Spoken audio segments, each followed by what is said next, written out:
आदमी होगा। और ये देखिए ना, पहले इनको पता था मुझे रोना है, मास्क था ही नहीं।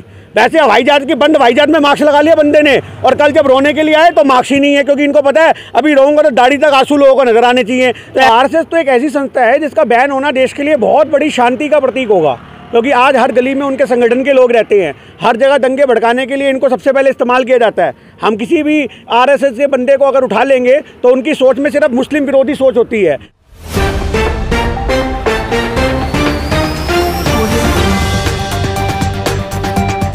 आरएसएस का एक प्रोग्राम चल रहा था, बंद करवा दिया, कहा कि कृषि कानून जब तक वापस नहीं होगा तुम्हारा कोई भी प्रोग्राम नहीं होने देंगे। तो अब आरएसएस का क्यों विरोध शुरू हो गया? देखिए, आरएसएस का विरोध तो सरदार वल्लभ भाई पटेल ने भी किया था, आपको पता होगा, उन पे बैन करने की बात की थी। तो आज की डेट में जिस वल्लभ भाई पटेल जी की मूर्ति गुजरात में बना करके ये 30 मार खान बनते हैं, उस वल्लभ भाई पटेल के द्वारा आरएसएस को बैन किया गया था। आप ये बात बताइए। तो आरएसएस तो एक ऐसी संस्था है जिसका बैन होना देश के लिए बहुत बड़ी शांति का प्रतीक होगा, क्योंकि आज हर गली में उनके संगठन के लोग रहते हैं। हर जगह दंगे भड़काने के लिए इनको सबसे पहले इस्तेमाल किया जाता है। हम किसी भी आरएसएस के बंदे को अगर उठा लेंगे तो उनकी सोच में सिर्फ मुस्लिम विरोधी सोच होती है। तो ऐसे लोगों से आप कैसे उम्मीद कर सकते हो कि वो भाईचारे के लिए काम करेंगे? और इनका विरोध करना बीजेपी का विरोध करना है, क्योंकि आज एक बात बताइए, इनके जो प्रमुख हैं उनको इतनी बड़ी सिक्योरिटी दे रखी है, उनको इतनी ज़्यादा गाड़ियां ब्लैक कमांडो दे रखी हैं, वो कौन है देश के? आप ये बात पूछिए ना। आरएसएस के जो आज की डेट में संस्थापक हैं, जो उनका प्रमुख बन के बैठे हुए हैं, उनको इतनी सुरक्षा देने की क्या जरूरत है? क्या उनका योगदान है देश के अंदर? तो आज यही बात समझने की जरूरत है कि आरएसएस का विरोध करने का मतलब यहाँ पर यही है कि हम इनडायरेक्टली बीजेपी का विरोध कर रहे हैं, क्योंकि बीजेपी को चलाने वाले ही आरएसएस वाले हैं। पीएम मोदी के आंसू लोगों को घड़ियाली आंसू क्यों लग रहे हैं?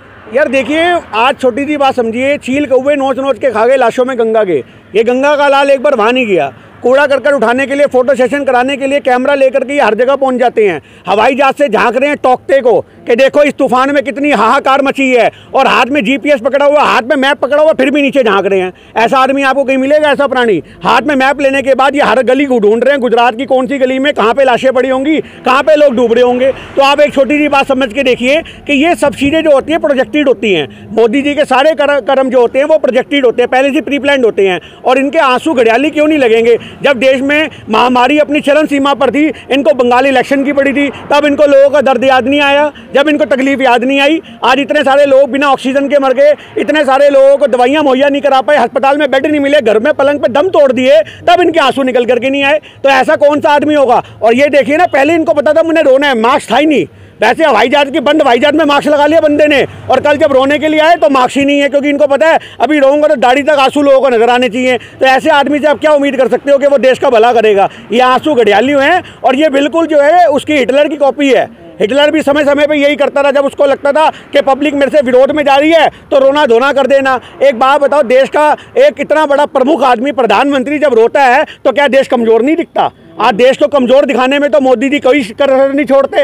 न्यूयॉर्क टाइम के अखबार के फ्रंट पेज पे एक मगरमच्छ बनाया, दांत निकल रहे हैं और साथ में आंसू निकल रहे हैं। अब न्यूयॉर्क टाइम की खबर साथ में लगाना, आप ये देखो, विदेशों तक में तो ये बेइज्जती करवा रहे हैं मगरमच्छ बन करके। तो आप कैसे उम्मीद कर सकते हो कि मोदी जी देश का भला करेंगे? इनके आंसू भी झूठी हैं, इनकी नीतियां भी झूठी हैं।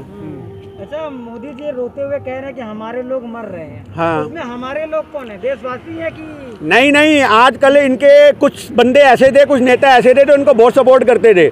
आज बहुत से अंधभक्त ऐसे थे जो मोदी जी की खिलाफत करते थे, उनको पहले से ही प्रमोट करने का काम करते थे। तो ऐसे बहुत सारे लोग निकल गए। जैसे रागनी तिवारी का सुनने में आया, हमें नहीं पता वो सच है या झूठ है, अब वो बताया जा रहा है वो भी निकल ली हैं। तो ऐसे बहुत सारे बंदे जो इनकी अंधभक्ति पूरी अपने सर पे चढ़ा करके घूमते थे, ऐसे बहुत बंदे निकल गए। तो सोशल मीडिया पे जो इनका काम करने वाले लोग थे, उनमें से कई लोग इस महामारी में निकल गए। तो आज मोदी जी का मतलब यहाँ पर उन्हीं से है, वरना हमारे लोग से मतलब तो देश से होना चाहिए। आज इतने सारे देश में लोग मर गए। आप एक बात बताइए, मेरे को बड़ी शर्म आई कल ये देखते हुए कि राजीव गांधी जी आज देश के प्रधानमंत्री रहे हैं।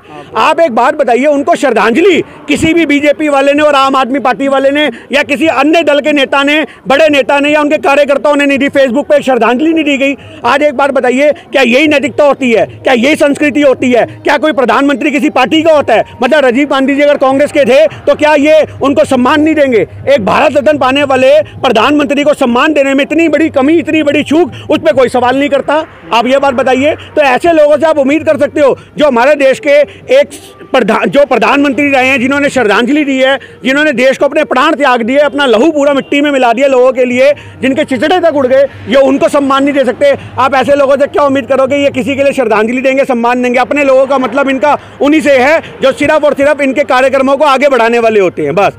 भाजपा के सांसद सुब्रमण्यम स्वामी वो बोल रहे हैं कि सरकार ना अर्थव्यवस्था की जिम्मेदारी लेती है, ना बॉर्डर की और ना कोरोना के मौतों की। देखिए, सुब्रमण्यम स्वामी इनके एकमात्र ऐसे नेता हैं जो मैं उनको बड़ा पसंद करता हूँ। एक नितिन गडकरी साहब हैं जो खुल के बोलते हैं, अपना पक्ष रखते हैं। सुब्रमण्यम स्वामी जी को एक सही मायने में वित्त मंत्री होना चाहिए था।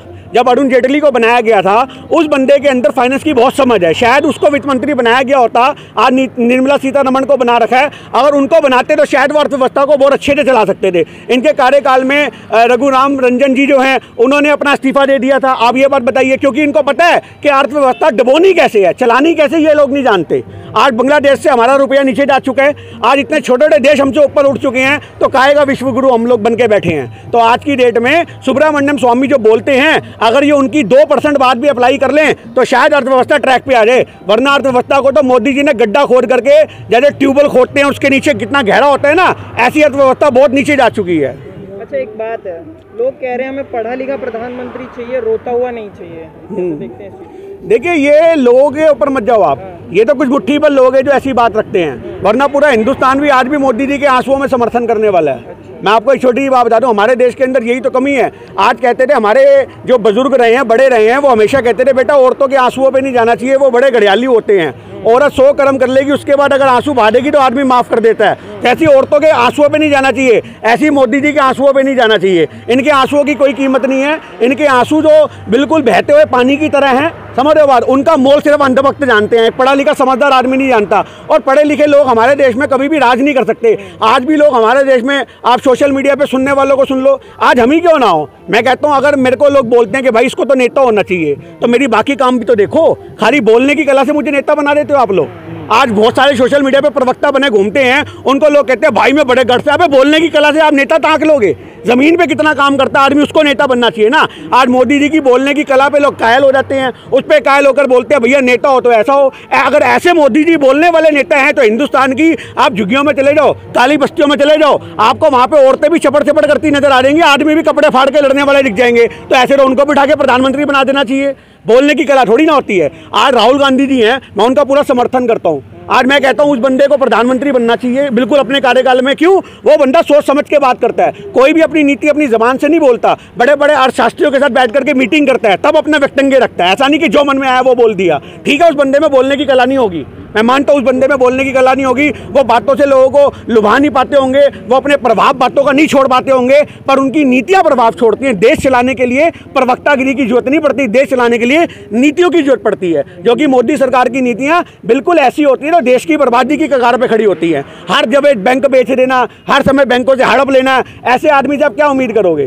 टूल किट मामले पे क्या कहेंगे? टूल किट की लड़ाई चल रही है कांग्रेस और बीजेपी में, जबरदस्त घमासान चल रहा है, कैसे देख रहे हैं? देखिए, मैं तो बीजेपी का आज की डेट में एक ही बात जानता हूँ, ये क्या करते हैं, हर समय कुछ छोटे छोटे मुद्दे उठाते हैं, उन छोटे छोटे मुद्दों को उठा करके कांग्रेस को घेरना शुरू करते हैं। और जबकि वो वाली बात तो असंबित बातों पे खुद उल्टी पड़ चुकी है, तो आप टूल किट मामले में ये खुद ही घिर चुके हैं। तो ये इनको पता ही नहीं होता कि हमें क्या मुद्दा उठाना है, क्या मुद्दा नहीं उठाना। अगर मीडिया निष्पक्ष हो जाए ना 4 दिन के लिए, सिर्फ 4 दिन के लिए मीडिया निष्पक्ष हो जाए, तो इनके आधे से ज़्यादा बंदे तिहाड़ में बैठे नजर आ देंगे, जो इन्होंने कुकर्म कर रखे हैं सोशल मीडिया के ऊपर। तो ये चीज़ समझने की जरूरत है भारतवासियों को। और मैं निवेदन करता हूँ कि मुझे सुनने वाले लोग असल को सिर्फ साथ दें, सच का साथ दें। ये नहीं कि भक्ति में चूर होकर के, भक्ति में लीन होकर के देश की बर्बादी में अपना योगदान दें। अच्छा, आरबीआई ने फिर से 99 करोड़ रुपया दे दिया भाजपा को, कैसे देखिए? देखिए, 99 लाख करोड़ रुपया है या 99 हज़ार करोड़ है शायद, तो वो आरबीआई के द्वारा मोदी जी ने ट्रांसफर करवा लिया। मोदी जी तो क्या करते हैं, आपने पुरानी फिल्में देखी होंगी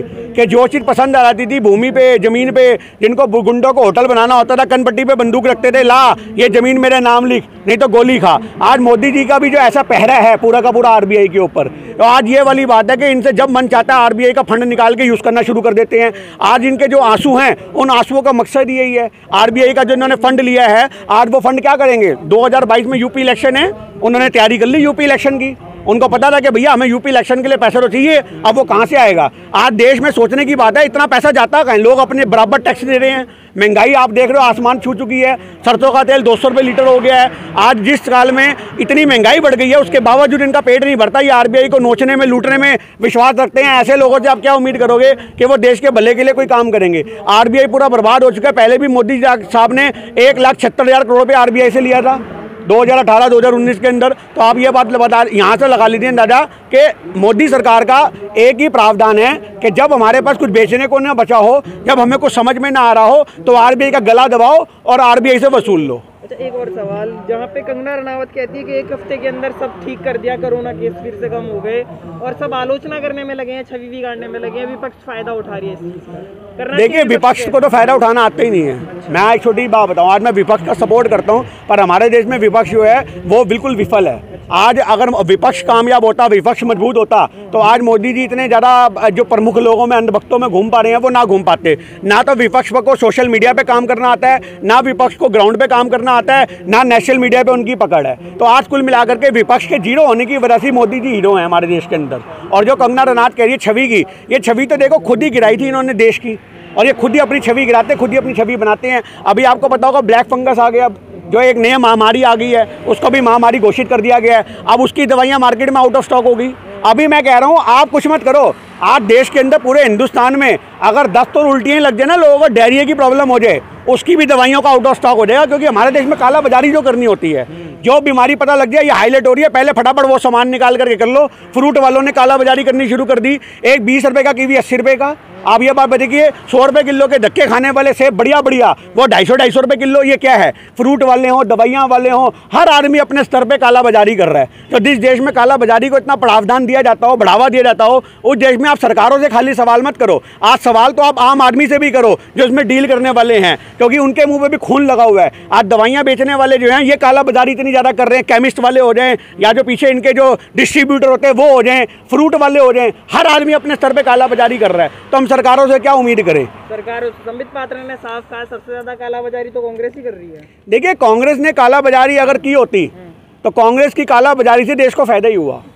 आप ये बात बताइए, कौन भूखा मर रहा था? आप ये बात बताइए, 2014 से पहले किसके काम धंधे नहीं थे? अगर मैं कहता हूँ ऐसी काला बाजारी जो धंधे देती हो, ऐसी काला बाजारी जो घर घर में रोटी देती हो, ऐसी काला बाजारी जो हर आदमी को जीवन यापन के साधन देती हो, ऐसी काला बाजारी जो हर आदमी को 4 साल में मकान एक लोन पे चाहे खरीदने की क्षमता देती हो, ऐसी काला बाजारी मोदी जी की अमीरी से कहीं बेहतर है। और मोदी जी की जो भ्रष्टाचार की नीतियाँ हैं उनसे कहीं बेहतर है। अगर ये कहते हैं कांग्रेस के भ्रष्टाचार तो कोर्ट में साबित नहीं हो पाए। 2G घोटाले पर इन्होंने कांग्रेस को घेर लिया, वो कोर्ट ने कह दिया कि 2G तो कोई घोटाले ही नहीं है। आप ये बात बताइए, और कलमाड़ी हो कोई भी हो, उनके जितने भी भ्रष्टाचार में नेता लिप्त पाए गए वो तो सब अंदर हैं। प्रधानमंत्री मनमोहन सिंह जी के काल में वो सारे नेता अंदर हैं, और इनके में हर गुजराती फरार है। आप ये बात बताइए, काला बाजारी तो ये करवाते हैं ना। इंजेक्शन और सिलेंडर पे भी बोला है कि आपदा में भी अफसर उठा रही है कांग्रेस। कैसे अफसर उठा रही है? मतलब इंजेक्शन और रेमडेसिविर जो हॉस्पिटल में होना चाहिए वो यूथ कांग्रेस पे मिल रहा है। हाँ, तो देखो ना, यही तो सेवा की भावना है। आज यूथ कांग्रेस ने वो सारी चीजें जो हैं लोगों को मुहैया कराई हैं। आज श्रीनिवासन जी से दिल्ली पुलिस कहती है कि हमें, आपको बता दूं, क्लीन चिट मिल गई। उनको कोर्ट ने भी बोल दिया श्रीनिवासन जी को कि भैया हमें गलती हो गई, आपकी सेवा भावना है, आप लोगों को फ्री बांट रहे हो और हम उस चीज का बिल्कुल समर्थन करते हैं। आप इनके गौतम गंभीर से पूछो ये सवाल, तो जिसके पास इतना इंजेक्शनों का स्टॉक, एक सांसद होने के नाते, वो तो फिर भी यूथ के राष्ट्रीय अध्यक्ष हैं, पूरे देश के अध्यक्ष हैं। उनके पास तो जगह जगह से सोच रहे हैं, उन्होंने इकट्ठा किया, लोगों को बांटा। कल भी कांग्रेस ने राजीव गांधी जी के प्रोग्राम में कार्यकाल का जो था उनकी श्रद्धांजलि अर्पित की है, उसमें भी दिल्ली के DPCC के अंदर उन्होंने बहुत सारे सामान, दवाइयाँ, खाने पीने की चीज़ें और जो ऑक्सीजन के सिलेंडर, ऐसी कई चीज़ें लोगों को मुहैया कराई हैं, एम्बुलेंस अपनी मुहैया कराई हैं। तो आप ये बात बताइए कि वो लोगों ने तो फिर भी खरीद करके लोगों से फ्री बांटा है, और या उनको MRP पे हमने भी उपलब्ध कराया है लोगों को। तो आप ये बात मत कहिए। काला बाजारी तो वो होती है जिसमें आदमी 100 रुपये की चीज़ 1000 रुपये में बेचता है, और वो काला बाजारी आपको सिर्फ और सिर्फ BJP के शासनकाल में देखने को मिलेगी, कांग्रेस के शासनकाल में नहीं। कांग्रेस के शासनकाल में अगर ये महामारी आई होती तो इस महामारी से बहुत समय पहले दिल्ली बिल्कुल इससे पार हो चुकी होती।